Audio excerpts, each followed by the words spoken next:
Hello and welcome to RBCC online. आज हम लोग नए एक्सरसाइज पे जाने वाले हैं। हम लोगों ने कॉमर्स मैथमेटिक्स का फर्स्ट चैप्टर मैथमेटिकल लॉजिक वो शुरू करा था, जहाँ पे ऑलरेडी 9 एक्सरसाइजेस कंप्लीट कर चुके हैं। अगर नहीं देखे हैं तो प्लेलिस्ट में जाके देख सकते हो और फिर इस एक्सरसाइज पे आओ। आज हम लोग पढ़ने वाले हैं 1.10 एक्सरसाइज के बारे में, लेकिन डायरेक्टली 1.10 एक्सरसाइज पे नहीं जाएंगे। थोड़ा सा उसके पहले के जो जनरलाइज्ड फॉर्म्स है वगैरह वो देखेंगे। 10th एक्सरसाइज में हमको वेन डायग्राम बनाना है, तो वेन डायग्राम के कुछ जनरलाइज्ड फॉर्म्स देखेंगे और उसको अच्छे से समझ लेंगे।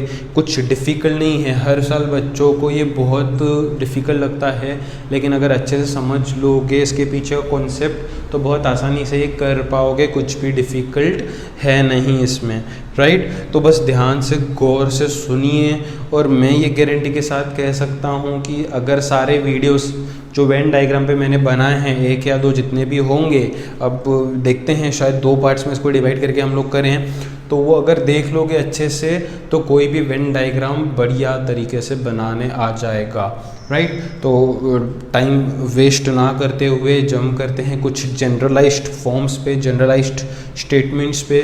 उनके वेन डायग्राम कैसे निकाले जाएंगे इस पे। तो सबसे पहला है ऑल एक्सेस आर वाई। अगर ऐसा स्टेटमेंट आता है जहाँ पे एक्स और वाई ये 2 सब स्टेटमेंट्स हैं, सिंपल स्टेटमेंट्स हैं, जहाँ पे दिख रहा है all x's are y's, all x's are y's, इसका मतलब सभी x जो है वो y है। ऑल एक्सेस आर वाइस, सभी x जो है वो y है। तो उस समय हम लोग ये सबसेट का इस्तेमाल करेंगे। हम लोग क्या करेंगे, पहले एक छोटा सर्कल बनाएंगे, उसके ऊपर दूसरा बड़ा सर्कल बनाएंगे और अंदर वाले सर्कल को शेड करेंगे। ऊपर तो यूनिवर्सल सेट हर केस में आएगा। वेन डायग्राम में हम लोगों ने सीखा हुआ है 9th स्टैंडर्ड में भी, यूनिवर्सल सेट तो आता ही है, राइट। तो ऑल एक्सेस आर वाई अगर आ रहा है तो एक सर्कल के ऊपर दूसरा सर्कल बनाना है और अंदर वाले सर्कल को शेड कर देना है और नीचे लिखना है x is subset of y. Imagine करो ना, सारे एक्स वाई में आ रहे हैं, मतलब सभी एक्स वाई में आ रहे हैं, इसका मतलब एक्स जो है वो वाई का सबसेट हुआ। तो जब भी ऐसा स्टेटमेंट आता है ऑल एक्सेस आर वाइस, तो हम लोग 2 सर्कल्स बनाएंगे, एक के ऊपर एक, और ऊपर से यूनिवर्सल सेट तो आ जाएगा, नीचे लिखेंगे x is subset of y. अगर एक हिंट दूं तो ऑल एक्सेस आर वाइस है ना, ये ऑल एक्सेस आर वाइस ऐसा स्टेटमेंट है तो इसमें भी काम आता है और ये इफ देन में भी काम आता है। अगर क्वेश्चन इफ देन में है, if dot dot dot then, अगर ये कनेक्टिव है क्वेश्चन में तो उस समय भी हम लोग ऑल एक्सेस आर वाइस का ही इस्तेमाल करते हैं। दूसरा, एक्सेस आर प्रिसाइसली वाइस, मतलब जो एक्सेस है वो वाई के बराबर है, दोनों एक दूसरे के बराबर है ना। यहाँ पे क्या बोला था, ऑल एक्सेस आर वाइस मतलब एक्स वाई का सबसेट है। इसका मतलब जो है वाई में कुछ ज़्यादा चीज़ें थी उधर, इसलिए हम लोगों ने एक के ऊपर एक बनाया था। लेकिन यहाँ पे बोला है all x's are precisely y's, मतलब जो एक्स है वो बिल्कुल वाई के बराबर है, जितने एक्स है उतने ही वाई है और दोनों बिल्कुल बराबर हैं, है ना। इसको ऐसे भी बोल सकते हैं, all x's are y's and all y's are x's, है ना।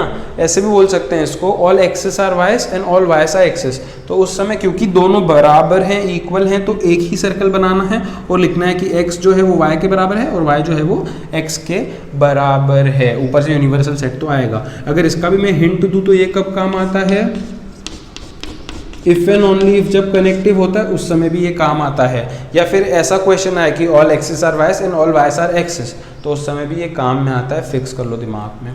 अब आते हैं इस पे, थर्ड ये है, ठीक है, ये अपना फर्स्ट हुआ, ये अपना सेकेंड हुआ, ये अपना थर्ड है, ये वाला है ना। नो एक्सेस आर वाइस, कोई भी एक्सेस जो हैं वो वाई से मैच नहीं हो रहे। मैच नहीं हो रहे मतलब अलग अलग बना दो, मैच हो रही नहीं है ना तो अलग अलग बना दो, एक्स अलग बना दो, वाई अलग बना दो और उसके ऊपर यूनिवर्सल सेट कर दो। अच्छा, अलग अलग मतलब कुछ भी कॉमन नहीं, अलग अलग मतलब कुछ भी कॉमन नहीं। तो कॉमन माने सेट थ्योरी में इंटरसेक्शन, तो दोनों के बीच में जो इंटरसेक्शन है वो नल सेट होगा, इक्वल टू एम्प्टी है। एम्प्टी मतलब कुछ भी नहीं, इसको नल बोलते हैं ना, मतलब कुछ भी नहीं। तो नो एक्सेस आर वाइस मतलब एक्सेस और वाइस में कुछ भी कॉमन नहीं है, तो अलग अलग दोनों के सर्कल्स आएंगे, यूनिवर्सल सेट ऊपर आएगा और उनका इंटरसेक्शन जो है वो एम्प्टी होगा, कॉमन कुछ भी नहीं, इसलिए नल होगा। आया समझ में? तो ये इस तरीके से होगा। सम एक्सेस आर वाइस, कुछ ऐसे एक्सेस हैं जो वाई को बिलोंग करते हैं, कुछ, सारे नहीं। यहाँ पे सारे थे, यहाँ पे कुछ है, कुछ एक्सेस है जो y में है, कुछ मतलब कुछ ही चीज़ें कॉमन है दोनों के बीच में, समझ रहे हो, सम कुछ ही चीज़ें कॉमन है। तो हम लोग क्या करेंगे, यूनिवर्सल सेट में 2 सर्कल्स बनाएंगे और दोनों के बीच में ऐसे कुछ एरिया कॉमन बनाएंगे जिसे हमें शेड करना पड़ेगा। तो सम एक्सेस आर वाइज, कुछ ऐसे एक्सेस हैं जो y के साथ मैच कर रहे हैं, तो वो बीच वाला पोर्शन होगा, इसलिए intersection is not an empty set. कुछ कॉमन है ना, इसलिए बीच में मैंने not equal to empty set बोला है। यहाँ पे कुछ भी नहीं था इसलिए इक्वल टू एम्प्टी सेट है, यहाँ पे नॉट इक्वल टू है, समझा। तो सम एक्सेस आर वाई आया मतलब इंटरसेक्शन में कुछ पार्ट जो है वो मुझे चाहिए, इसलिए उसे शेड किया। सम एक्सेस आर नॉट वाइज, कुछ ऐसे एक्सेस हैं जो वाई में प्रेजेंट नहीं है ना। तो मैं क्या करूँगा, देखो 2 सर्कल बनाऊंगा, ये एक्स है ये वाई है, मुझे क्या चाहिए, एक्सेस आर नॉट वाइज, ऐसे एक्सेस जो वाई नहीं है, ऐसे एक्सेस चाहिए मुझे जो वाई नहीं है। तो ये वाला जो पोर्शन है बीच में, ये वाले एक्सेस तो y है ना, क्योंकि वो y में भी आ रहे हैं ना। इस पोर्शन में जितने भी एक्सेस होंगे वो y में आ रहे हैं, मुझे क्या चाहिए, x's which are not y। तो ये वाले पोर्शन के जो भी एक्सेस होंगे वो y नहीं होंगे, इसलिए इसको शेड करना पड़ेगा। और ऐसे शेड करने वाले को बोलते हैं difference, x minus y difference, जो कि नॉट एन एम्प्टी सेट होगा, है ना, not equal to empty set, क्योंकि कुछ तो है ना, तो not equal to empty set होगा। तो इस तरीके से है, बहुत ही आसान है। ऑल एक्सेस आर वाई बोले तो एक के अंदर एक बनाना है सर्कल, उसका एक सिंपल सा हिंट दूँ तो इफ देन में भी यही इस्तेमाल करना है, इसको सबसेट बोलते हैं। X's are y's and y's are x's, अगर ऐसे आता है तो इक्वल टू आएगा, एक्सेस इक्वल टू वाई, एक ही सर्कल बनेगा वहाँ पे। इफ़ एंड ओनली इफ में भी ये इस्तेमाल होता है। सम, अच्छा थर्ड इधर था, नो एक्सेस आर वाई, मतलब दोनों के बीच में कॉमन कुछ भी नहीं है, इसलिए equal to intersection equal to empty आएगा। सम एक्सेस आर वाई मतलब इंटरसेक्शन, कुछ ही एक्स जो है वो वाई में अवेलेबल है तो दोनों के बीच का कॉमन है ना, तो यहाँ पे intersection not equal to empty set आएगा। Some x's are not y, ऐसे कुछ एक्सेस है जो वाई में नहीं है तो x minus y not equal to empty set आएगा, और इधर एक्सेस को शेड करना है और पूरे y को और कॉमन वाले हिस्से को शेड नहीं करना। यहाँ पे मैंने एक्सप्लेन कर लिया, सबके ऊपर यूनिवर्सल सेट तो आएगा। तो ये जनरलाइज्ड फॉर्म्स हैं, लेकिन इन्हीं के ऊपर हमको सोच के करना है क्या, तो इसका जवाब है कि मेजॉरिटी ऑफ क्वेश्चंस डायरेक्टली हो जाते हैं, लेकिन कुछ ऐसे क्वेश्चंस होते हैं, वो कौन से क्वेश्चंस होते हैं मैं बता रहा हूँ। नंबर सिस्टम वाले, ट्राइंगल्स वाले समझ लो, टाइप्स ऑफ ट्राइंगल्स जो है, और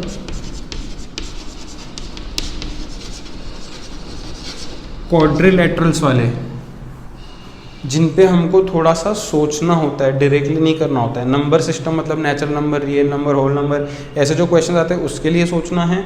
ट्राइंगल्स के टाइप पे मतलब आइसोसेलेस ट्राइंगल, इक्विलैटरल ट्राइंगल वगैरह वगैरह जो है उस पर सोचना पड़ेगा थोड़ा सा। और क्वाड्रिलेटरल्स पे रोम्बस, पैरेललोग्राम, रेक्टेंगल, ये सब पे थोड़ा सा सोच के करना है, डायरेक्टली बस छापना नहीं है। बाकी सब तो डायरेक्टली हम लोग कर देंगे बिना सोचे समझे।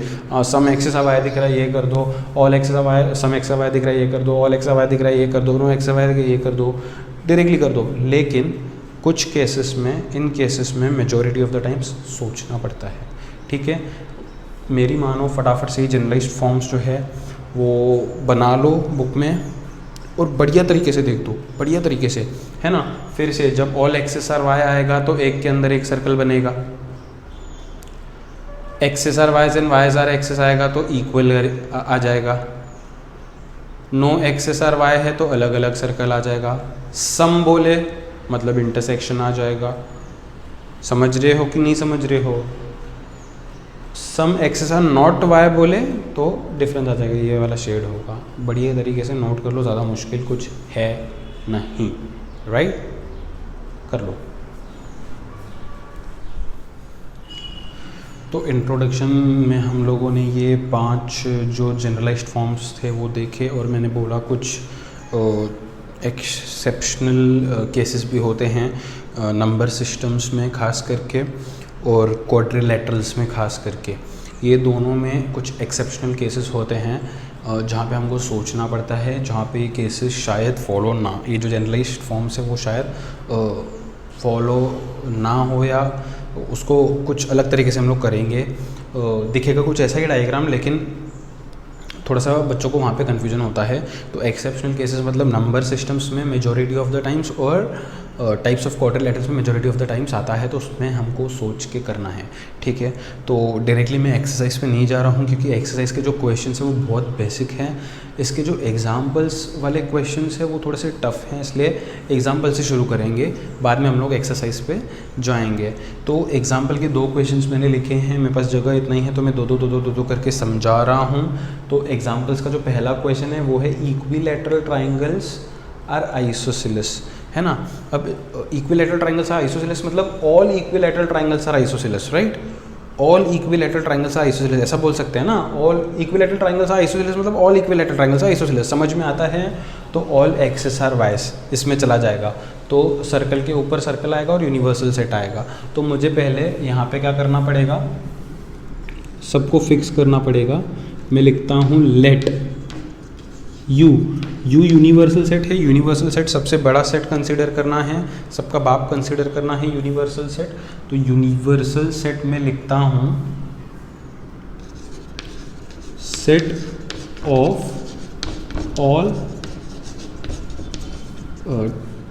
टाइप ऑफ ट्राइंगल्स, सबसे बड़ा आ गया। Set of all types of, बहुत अलग अलग अपने हिसाब से सोच के हम लोग कर सकते हैं। तो ये यूनिवर्सल सेट हो गया। यूनिवर्सल सेट हो गया।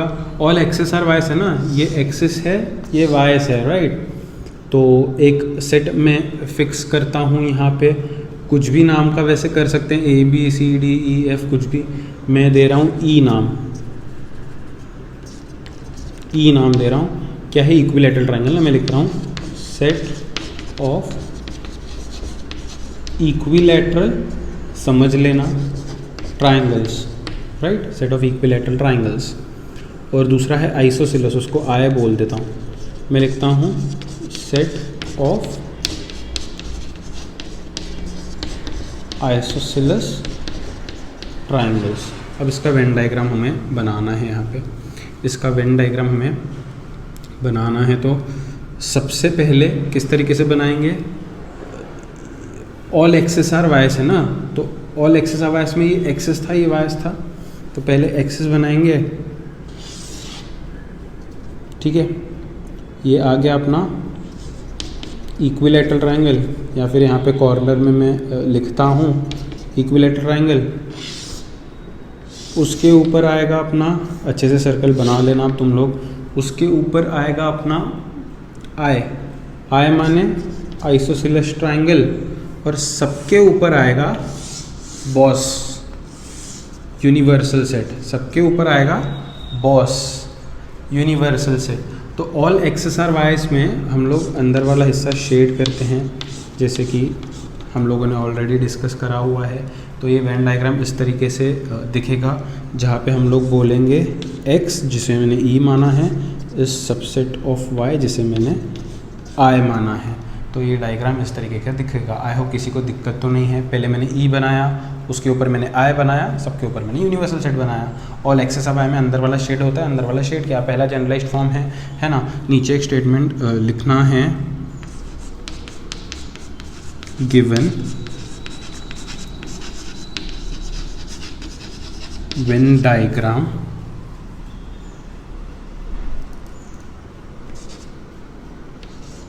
represents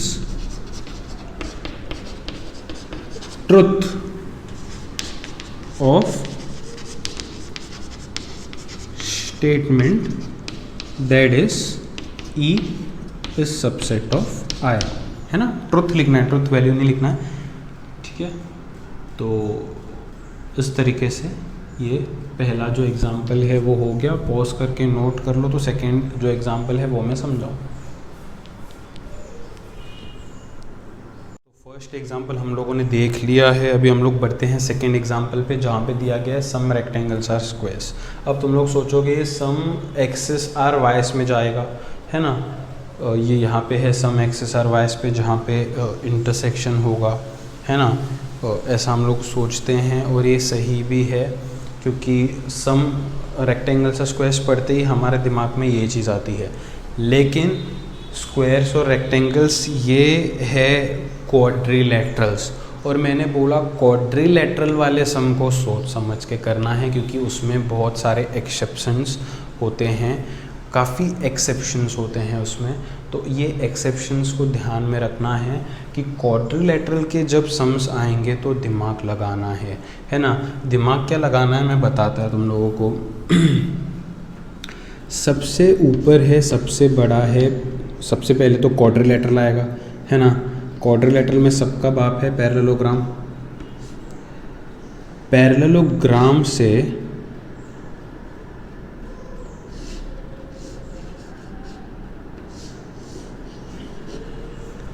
दो चीज़ें बाहर निकल के आती हैं, एक है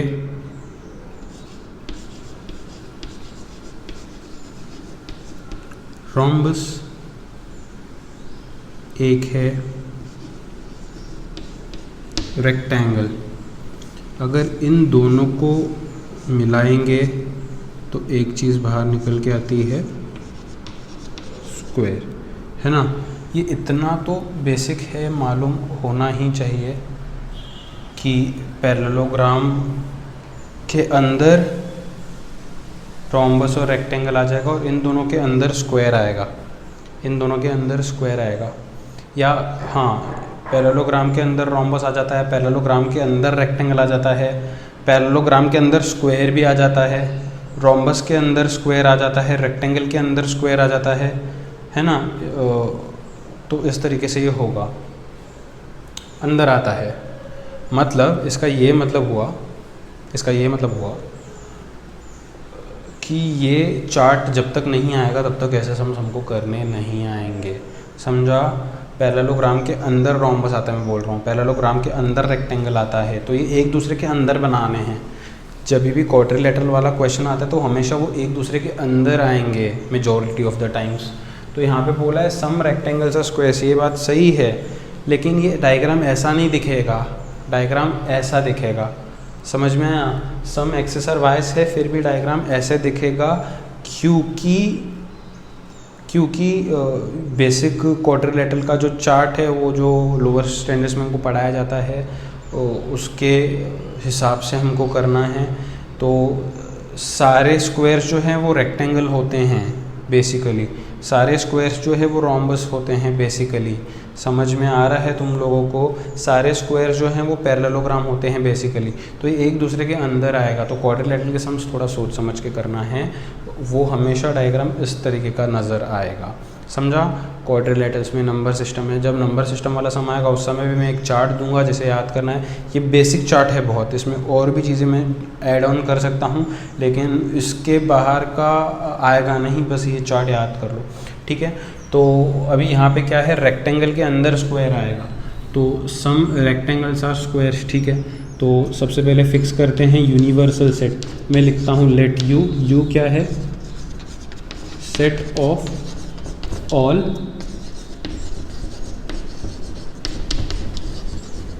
क्वाड्रिलेटरल्स, राइट। सबसे बड़ा सेट फिक्स करना है, सेट ऑफ ऑल क्वाड्रिलेटरल्स।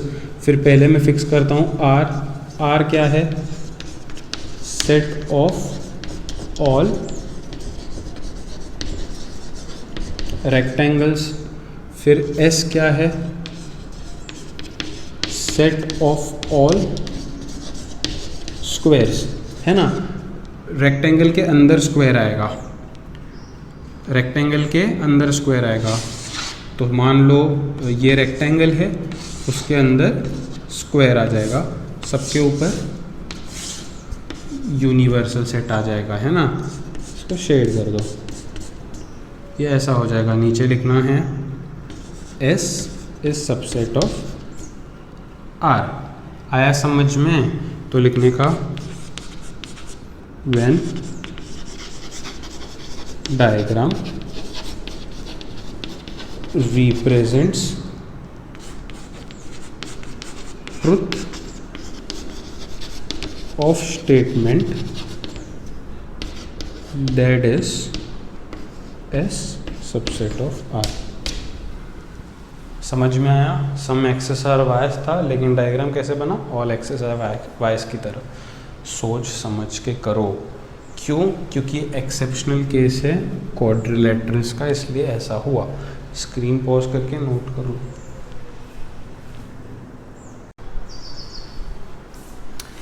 एक और चीज़ मैं यहाँ पे क्लियर कर दूँ कि डायग्राम ऐसे बनाने के बाद ऐसे भी लिखोगे तो सही है, ये भी लिख सकते हो क्योंकि सम एक्सेस आर वाइज वाला स्टेटमेंट है ना, तो intersection is not equal to empty set, ये भी लिख सकते हो।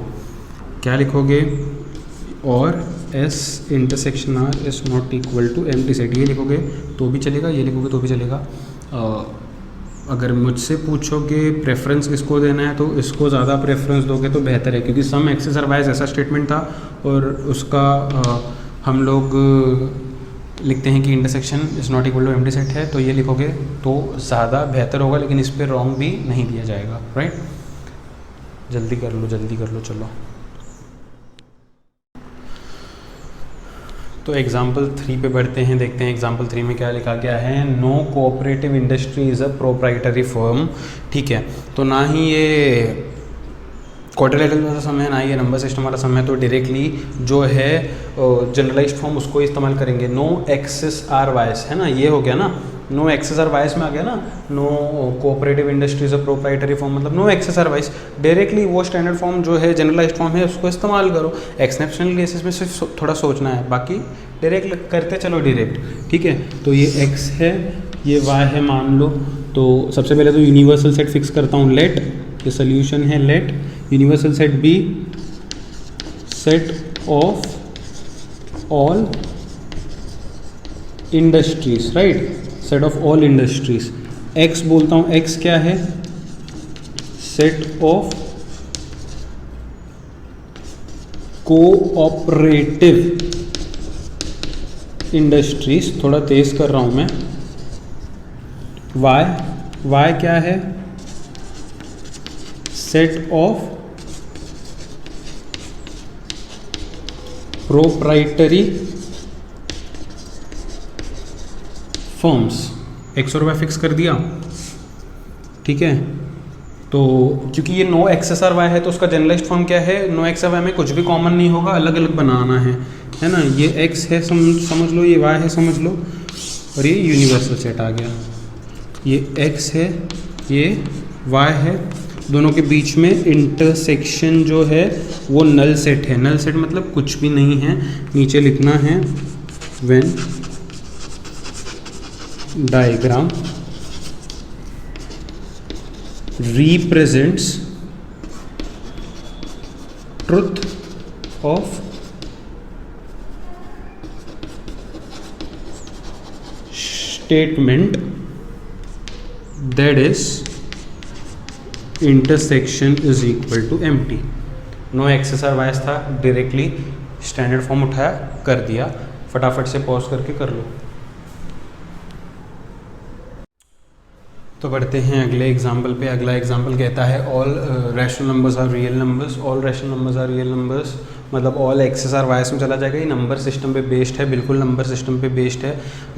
तो ये स्टेटमेंट एक्चुअली बिल्कुल इजीली इस वाले स्टैंडर्ड फॉर्म से हो जाएगा। कैसे होगा उसका एक मैं चार्ट बना के देता हूँ, जैसे मैंने क्वाड्रिलेटरल्स का बना के दिया था। सबसे ऊपर आएगा रियल, रियल के अंदर आएगा रैशनल, रैशनल के अंदर आएगा इंटीजर्स, इंटीजर्स के अंदर आएगा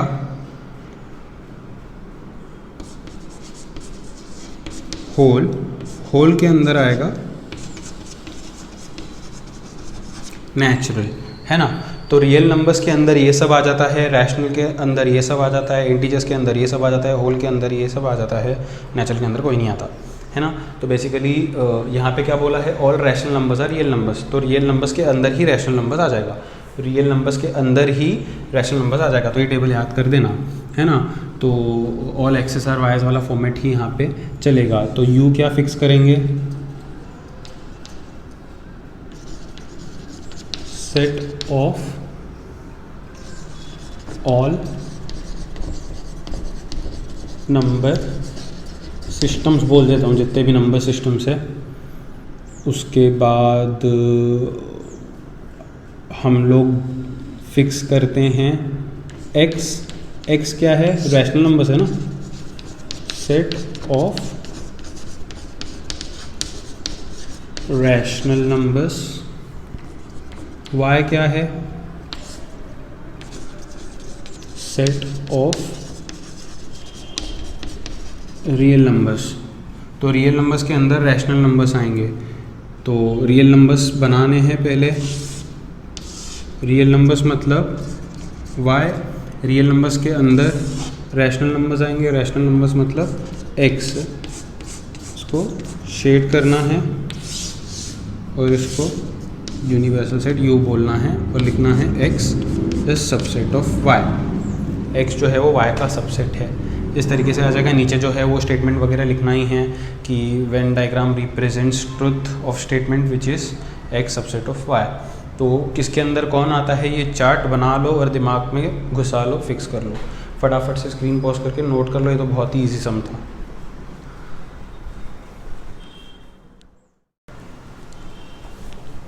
बढ़ते हैं अगले क्वेश्चन पे। अगला क्वेश्चन कहता है many servants are not graduates. ठीक है, तो फिर हम लोग देख रहे हैं कि ये कोई एक्सेप्शनल केस नहीं है, राइट। तो many x's are not y's, ये आ जाएगा यहाँ पे। Some x's many x's one and the same, some x's are not y's मतलब ये इस तरीके का दिखेगा, है ना। तो कुछ नहीं है, डायरेक्टली जनरलाइज्ड फॉर्म्स को यहाँ पे यूज़ कर लो। यहाँ पे ह्यूमन बींग्स की बात हो रही है, सर्वेंट्स, ग्रेजुएट्स एंड ऑल। तो मैं यू कंसीडर करता हूँ set of all human beings. Short में लिख रहा हूँ, तुम लोगों को अच्छे से लिखना है। उसके बाद एक्स है सेट ऑफ ऑल, एक्स है ना ये, सर्वेंट्स। फिर वाई है सेट ऑफ ऑल ग्रेजुएट्स, है ना।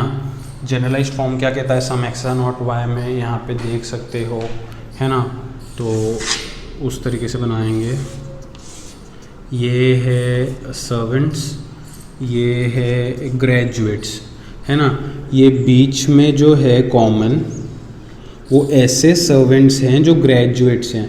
मुझे चाहिए servants which are not graduates, मतलब ये पार्ट शेड करना पड़ेगा। ऊपर यूनिवर्सल सेट तो आने ही वाला है ना, वाह। X minus y is not equal to empty, है ना। ये इस तरीके से आ जाएगा। नीचे लिखना Venn diagram represents truth statement, truth of the statement which is x minus y is not equal to empty. समझ में आया क्या? समझा? बढ़िया है, फिर नोट कर लो। तो बढ़ते हैं अगले क्वेश्चन पे। Some rational numbers are not integers, some rational numbers are not integers. अब ये पढ़ते ही दिमाग में क्या आता है, some x's are not y's, some x's are not y's, ये चीज़ आ जाती है, आती है बिल्कुल 100%। लेकिन ये है नंबर सिस्टम, यहाँ पे होता है एक्सेप्शनल केस। एक चार्ट मैंने दिया था, किसके अंदर कौन आता है वो, है ना। ये एक्सेप्शनल केसेस में एक दूसरे के अंदर ही हमको बनाने हैं। अगर याद नहीं है तो एक बारी फिर मैं यहाँ पे बना रहा हूँ। सबसे ऊपर रियल, रियल के अंदर रैशनल, रैशनल के अंदर इंटीजर्स, इंटीजर्स के अंदर होल, होल के अंदर नेचुरल।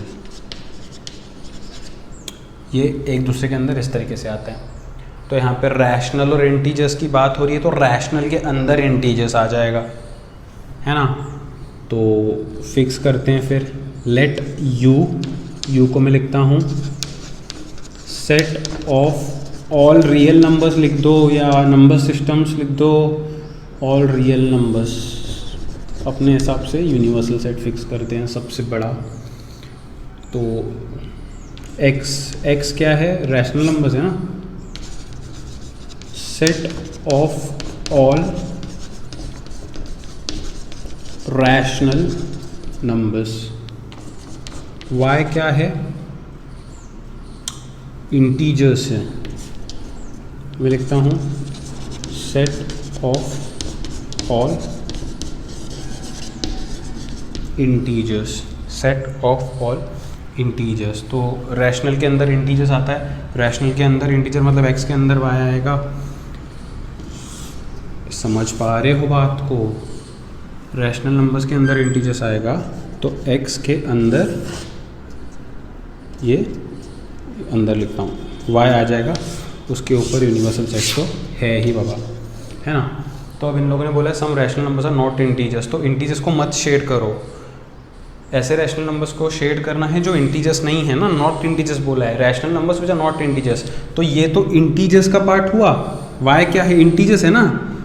मुझे चाहिए ऐसे रैशनल नंबर जो इंटीजर्स नहीं है, मतलब बाहर वाला पोर्शन शेड करना पड़ेगा। नॉट इंटीजर्स है ना, इंटीजर्स नहीं मतलब y नहीं तो जो बाहर वाला पोर्शन है वही शेड होगा ना बाबा, है कि नहीं, समझ रहे हो कि नहीं, है ना। अब इसमें some x's are not y's था ना, some x's are not y's था ना, तो यही लिखेंगे नीचे, x minus y is not equal to empty, यही लिखेंगे नीचे वाला फाइनल स्टेटमेंट। तो हम जानते ही हैं, कितने सारे क्वेश्चन अभी किए हैं, समझ में आया कैसे करना है। नंबर सिस्टम था इसलिए ऐसा डायग्राम दिखा अपने को। फटाफट स्क्रीन पॉज करो, फटाफट नोट करो, तड़प दड़ बढ़ेंगे आगे।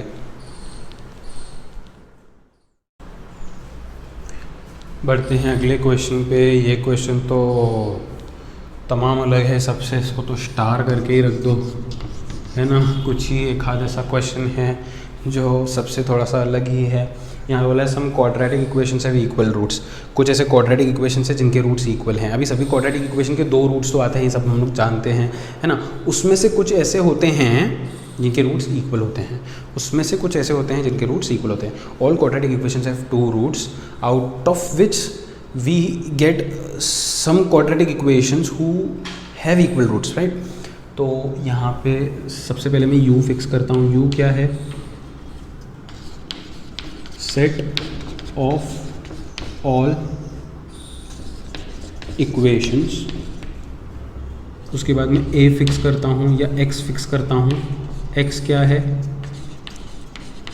सेट ऑफ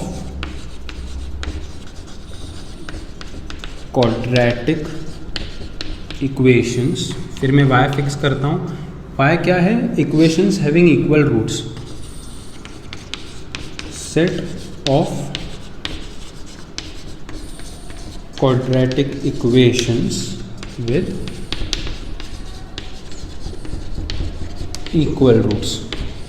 देखो क्वाड्रेटिक इक्वेशन के 2 आंसर्स आते हैं, 1 2 -1 3 -4 5, लेकिन कभी कभी क्वाड्रेटिक इक्वेशन ऐसा आ जाता है जिसके रूट्स इक्वल हो जाते हैं, जैसे हाफ और हाफ, दोनों x के आंसर सेम होते हैं, है ना। तो ये है quadratic equation with equal roots का मतलब। अब सोचो समझो फिर करो। मैंने क्या बोला है, set of quadratic equation. x क्या है, set of all quadratic equations.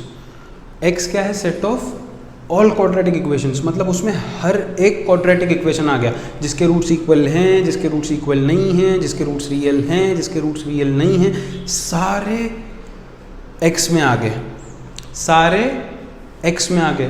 तो x एक बहुत बड़ा सेट हुआ जिसमें हर एक क्वाड्रेटिक इक्वेशन आ जाता है। अब y क्या है, set of quadratic equation with equal roots. ये तो एक ही कंडीशन है ना, इक्वल रूट्स, वो तो x में आ जाता है, वो तो x में आ गया है एक्चुअली। x क्या है, set of all quadratic equations, जितने भी क्वाड्रेटिक इक्वेशंस हो सकते हैं सारे x में आ गए। तो ये y जो है इक्वल रूट्स वाला क्वाड्रेटिक इक्वेशन, वो भी तो x में आएगा, समझ रहे हो, वो भी तो x में आएगा। हाँ समझ गए बच्चे।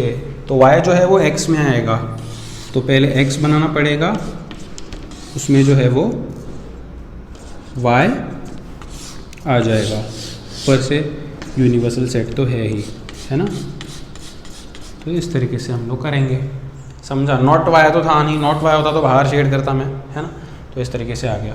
तो यहाँ पे मैं लिखूँगा y is subset of x, या फिर यहाँ पे क्या था, सम इक्वेशंस हैव इक्वल रूट्स ना, सम एक्सेस आर वाइस, ये भी लिख सकते हो जैसे मैंने पहले बताया था, कुछ भी लिखो, नीचे स्टेटमेंट मुझे चाहिए। इस तरीके से एक क्वेश्चन भी यहाँ पे ख़त्म होता है। आई होप सबको समझ में आया होगा, राइट। स्क्रीन पॉज करके नोट कर लो।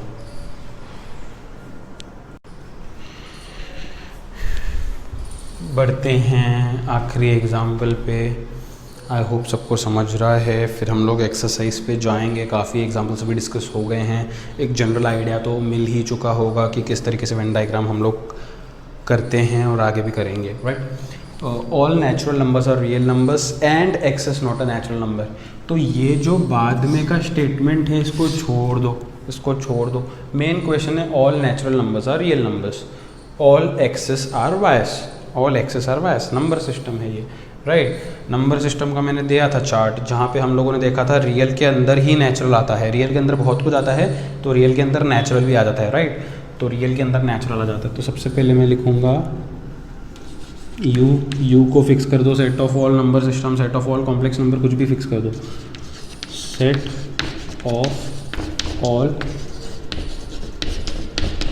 कॉम्प्लेक्स नंबर्स बोल देता हूँ मैं, ठीक है।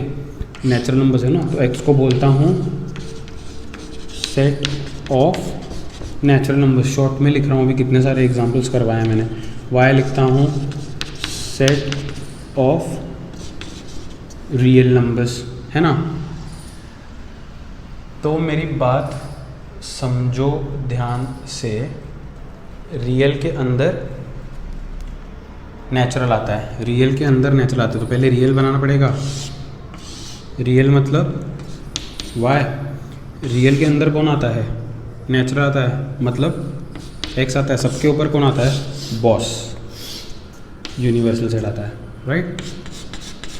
तो शेड कर दो, लिखो x is subset of y, ऐसा हो जाएगा। अब ये जो इतना था इसको हमने कर लिया है। अब आगे क्या है, x is not a natural number, x जो है वो नेचुरल नंबर नहीं है, एक्स ये स्मॉल एक्स जो है वो नेचुरल नंबर नहीं है। तो नेचुरल नंबर नहीं है तो माइट भी वो रियल नंबर हो सकता है या कॉम्प्लेक्स नंबर हो सकता है और कुछ भी हो सकता है। तो ये जो बाद में का है इतना question, x is not a natural number, मतलब वो किसी एक नंबर की बात करे जो मुझे वेन डायग्राम में दिखाना है। अब वो मैं कहाँ पे दिखाऊंगा, क्योंकि एक्स नेचुरल नंबर नहीं है तो ये नेचुरल नंबर वाले पार्ट को छोड़ के कहीं पे भी दिखा सकता हूँ, है ना। ये जो नेचुरल नंबर है उसको छोड़ के कहीं पे भी मैं ये स्मॉल एक्स को रिप्रेजेंट करूँगा, चाहे यहाँ यहाँ यहाँ यहाँ यहाँ यहाँ यहाँ कहीं पे भी कर सकते हो, लेकिन नेचुरल नंबर वाले सेट में नहीं करना है क्योंकि नॉट अ नेचुरल नंबर है, तो मैं बाहर ही करता हूँ यहाँ पे। आया समझ में? तो आई होप सबको समझा होगा, बिल्कुल भी मुश्किल नहीं है ये। फटाफट से स्क्रीन पॉज करो, नोट कर लो, नीचे स्टेटमेंट लिखो और तमाम दोस्तों के साथ शेयर करो जिनको भी वेन डायग्राम मुश्किल लगता है, शायद उनकी भी कुछ मदद इसमें हो जाए, ठीक है। तब तक के लिए गुड बाय, कल मिलते हैं अगले एक्सरसाइज से जो कि आखिरी एक्सरसाइज है।